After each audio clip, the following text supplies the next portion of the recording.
কেমন? আরে okay ma'am, ওনাকে তো রিলিজ দেওয়া হয়েছে, ওনাকে এখনো চেকআপ, ওনাকে ছাড়া হয়নি। আপনাকে রিলিজ দেওয়া হয়েছে, আপনি এখনো মেডিকেলে? আমি যাবো না। কি আপনার কোনো প্রবলেম আছে? আসছে, কিসের প্রবলেম? আমি এখান থেকে যাবো না, কেন? যেতে ইচ্ছে করতেছে না। আজব কথা, আমাদের তো অন্য পেশেন্ট আছে, আপনি যাবেন না কেন? আমি যাবো না, কেন আমি টাকা দিয়ে থাকতেছি না, আমি ফ্রিতে থাকতেছি আপনার না। টাকা দেওয়ার জন্য না তো, আপনি এখানে তো সুস্থ শুধু কেন? পেশেন্ট থাকবে, আপনি তো থাকতে পারবেন না, আপনি তো সুস্থ হয়ে গিয়েছেন, কারণটা কি সেটা বলেন। কারণ আমি বুঝেন না। কি কি কারণ বুঝবো? পেশেন্ট থাকতে চাইতেছে এখানে, এটা কি কারণ হতে পারে? মেডিকেল আপনি পুরোপুরি রোগীদের সুস্থ। জায়গা। নার্সের সেবা মনে হয় ভালো লাগছে। আচ্ছা, আপনি একজন ডক্টর, আপনি এত কিছু বুঝেন, আপনি এটা বুঝেন না আমার মনটা কি চাই? আপনার মন কি চায়? বুঝাই তুই বুঝলাম না। পেশেন্ট এখানে আসে ট্রিটমেন্ট করার জন্য, এখানে সে সুস্থ হওয়ার পরে আমি কি ম্যাম, ওনাকে বুঝবো? মনে হয় পাবনাতে পাঠাতে হবে। ব্যাপারটা এমন। তাই উল্টা উল্টা কথা বলবেন না। আমি যান আপনার কাছে, একা থাকবেন। শর্ত আছে একটা কথা, যাইতে পারি, একটাই শর্ত, আমি একা যাবো না।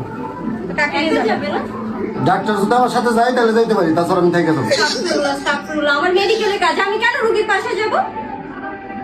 নিয়ম বুঝতেছেন না, তোমার সামনে যে সেবা দিচ্ছেন, হ্যাঁ, আমার বউ আমার এরকম সেবা দিতে পারেনি।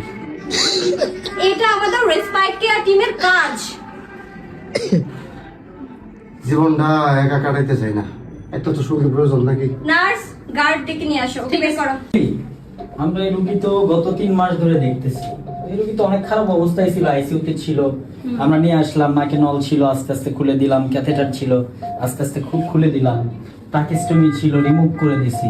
তো রোগীটার অবস্থা কেমন রোগীর এখন? কন্ডিশন এখন আগে থেকে অনেক ভালো, অনেক আচ্ছা ভালো। আচ্ছা, তো এই রোগীকে আসলে কোন নার্স দেখাশোনা করেছে? Nurse, come here. কই সে? ওকে একটু ডেকে দাও তো। ইয়েস। আরে কি হয়েছে? আপনি কি ভয় পেয়ে গেছেন? আপনি কি ভূত তাহলে কি দেখলেন? হয়েছে? ভাই আমি সুস্থ। কেন, কি হবে? ভাই আস্তে হঠাৎ আস্তে সুস্থ আস্তে হয়ে গেলেন? আস্তে আপনার সমস্যা হবে। আর কোনো সমস্যা নাই। আরে ভাই, আপনার নার্স আমাকে যে সেবা দিছে, আচ্ছা, আমার রোগ ভালো হয়ে গেছে। আসলে হ্যাঁ। সে কি আপনার ভালো টেক কেয়ার করেছে? হ্যাঁ ভাই, আমি পুরোপুরি সুস্থ, এখন আমার রোগ নাই। ও আচ্ছা আচ্ছা, ইনজেকশন মাশাআল্লাহ। না না না না না না, আমি ঠিক আছি, আচ্ছা, আপনি কি আপনি ভুল পুরোপুরি বলতেছেন সুস্থ? নাকি ঠিক আছেন? আমি সুস্থ, পুরোপুরি সুস্থ? সুস্থ। আপনি চেক আপ করতে পারবেন আচ্ছা, আমাকে? আমি দেখি একটু, কি বলো, দেখি দেখি দেখি। আই থিং ওনার বেড়ে গেছে। আচ্ছা, ওর হার্টবিট কেন বেড়ে গেছে? ওর একটা ডিসি শক দেওয়ার ব্যবস্থা করো। নার্স তুমি ওর একটা ইলেকট্রিক শক দেওয়ার ব্যবস্থা করো। এই